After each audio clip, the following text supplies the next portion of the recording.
Welcome to another day of my June vlog. This is just a typical day in my life, how I get my morning started. This is one of my favorite times of the day. It's early morning and all is quiet. Not many people are stirring around just yet. And I like to come out and water, and I like to just listen to the birds as they chirp in the trees and just flit around. If you're new to my channel, I'm Denise Jordan, and I teach traditional homemaking for today's homemaker. So if you want to learn more about making and keeping a home, subscribe and double tap that little bell icon so you don't miss any upcoming videos.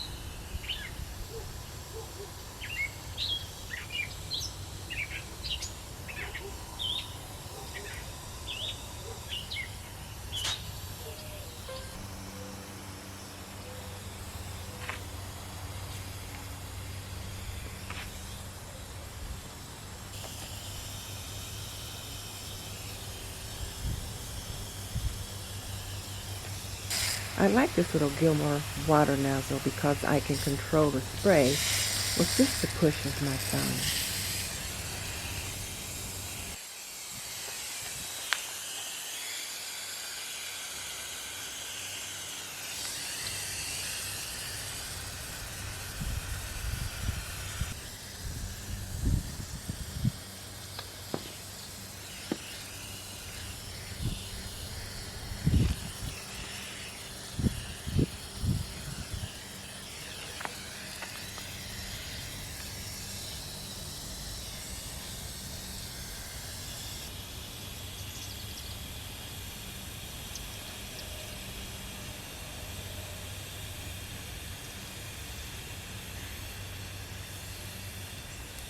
And look, there's a little fresh sage hiding back here. And just brushing my hands across the top of the plants gives off such a nice fragrance.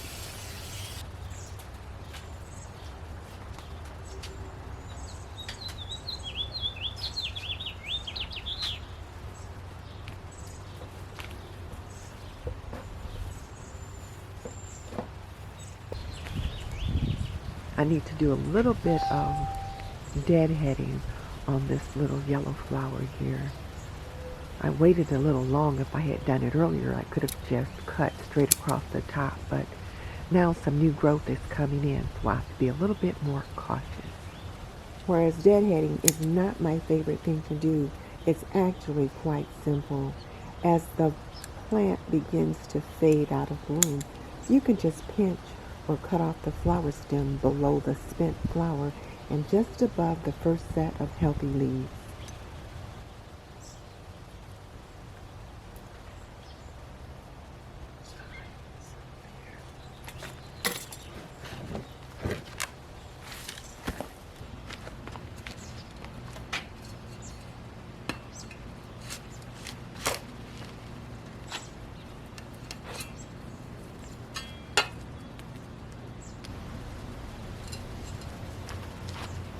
I've got just a little bit of cleanup work that's needed.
I can't tell you how much I enjoy this little garden scooter that my husband got for me.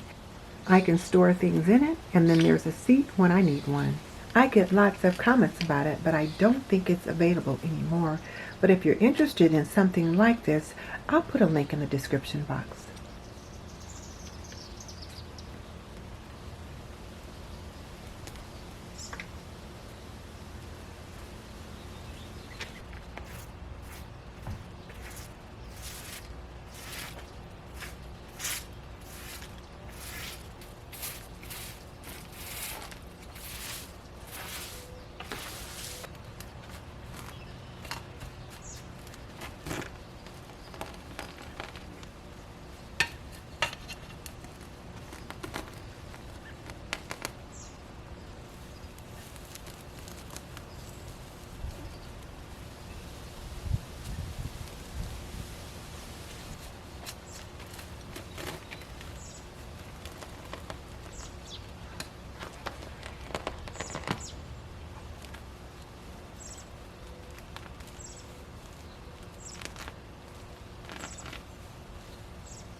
I only have to fill the squirrel feeders every couple of days. This squirrel in the box, probably 2 or 3 times a week, but the squirrel in the jar has to be filled a little bit more often because the birds will get in there and they will eat the squirrel food. So whereas the squirrels can't get into the bird food, the birds can get into the squirrel food in this jar.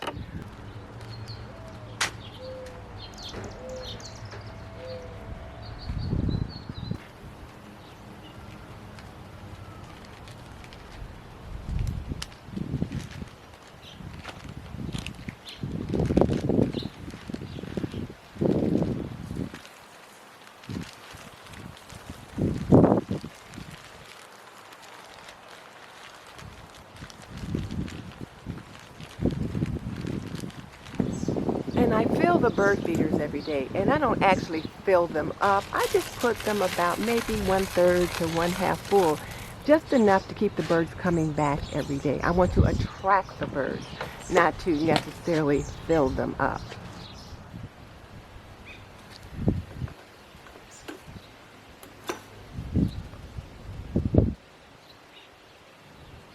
For some reason, my woodpecker hasn't seemed to find my little suet cake in this little woodpecker house, or this woodpecker feeder, so I spread some on the top of the feeder and on the side, hoping that when they visit, they'll see it, smell it, and then get attracted to the suet cake underneath.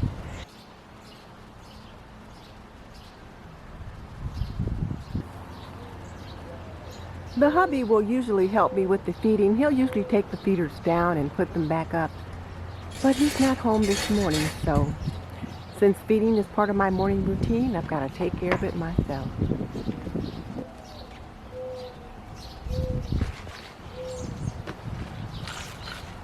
So my tallest feeder there, the tallest one is what I call my community feeder. And I've got lots of feed in there that will attract just about any bird.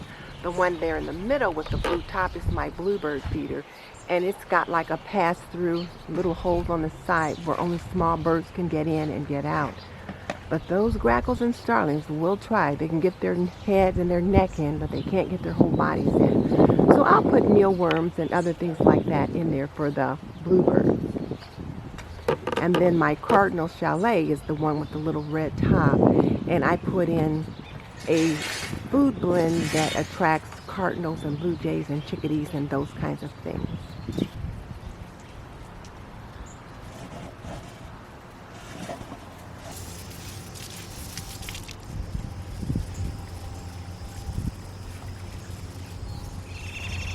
I try to make sure when I water that I don't water directly on top of the plants. I try to get underneath the foliage and get the water soaking into the ground when I can. It's just so much better for the plants not to water on top of them. The roots can absorb the water much better that way. Here's where I wish I had another Gilmore watering wand. My thumb gets so tired holding down the lever on this sprayer. If you're interested in checking out the Gilmore watering wand, I'll put a link in the description box.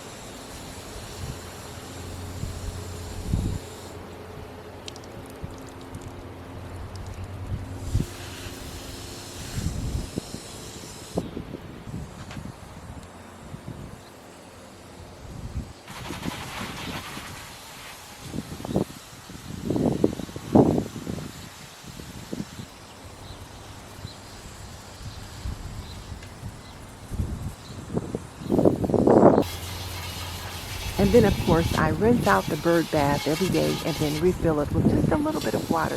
Just enough that they can get in and splash about, but not too much that makes them leery. So here's my question for you.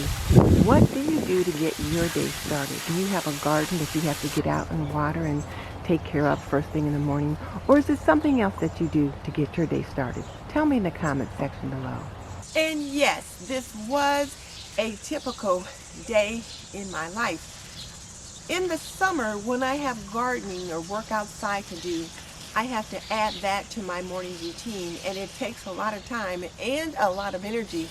So when I'm doing this much work outside, I'm limiting what I do inside.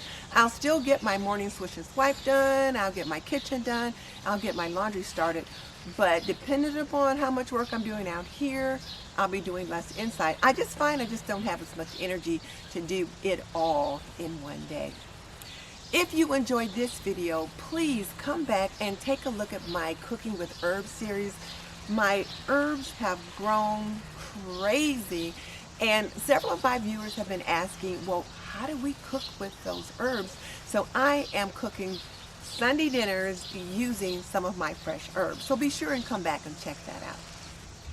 And just so you know, I've raised 3 children and I have managed a home for more than 45 years. So if you want to learn more about making and keeping a home, subscribe. I would love to have you as a member of the TNT community, and I can teach you how to be a traditional homemaker in an untraditional world. In the meantime, this is Denise Jordan saying you are not done yet. Come on back and check out my video on how to make fish soup. I'll see you next time.